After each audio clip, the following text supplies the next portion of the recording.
huko Mabongo, sijui huko Mbeya, Mwanza, Mashinyanga, wapi wewe, vunja ile Kingalelo style, iongezee na new model nyingine hapo. Ya, kwa hiyo mtu aongeze mwenyewe style yake nyingine. Ongeza kwa sababu ile video liko hapo, akiangalia mwenyewe ile video nini hapo, anaona swaga za kibongonyo vile zilizopigwa. Kwa anachukua tu style pale, anaendelea nalo bongonyo hilo. Oh yeah. Ni improvement, yani limetoka Ngalelo mpaka bongonyo. Okay. Ili liende huko worldwide zaidi, kwa sababu ni madude ya worldwide. Kabisa, nakubali. Vipi sasa hivi toka tulivyoanza kufanya muziki, mapokeo yako kwa namna gani?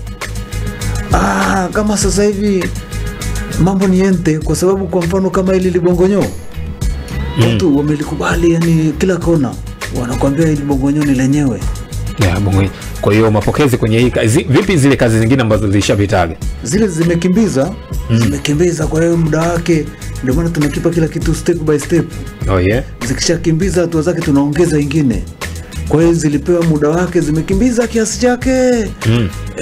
Sio kesi, maana ngoja tuliongezee ile nini hapo libongonyo nalo liendelee kukimbiza tena. Kwa hiyo sasa hivi watu wanakimbia na bongonyo. Na hii bwana, hebu tunataka utupe pia utofauti. Fido naye pia ana mdundo design kama ya bongonyo. Ana mdundo design bongonyo. Hii na imekuwa ya design gani labda? Hiyo ya kwake ulisia lini? Maana ina miaka 3 nyuma.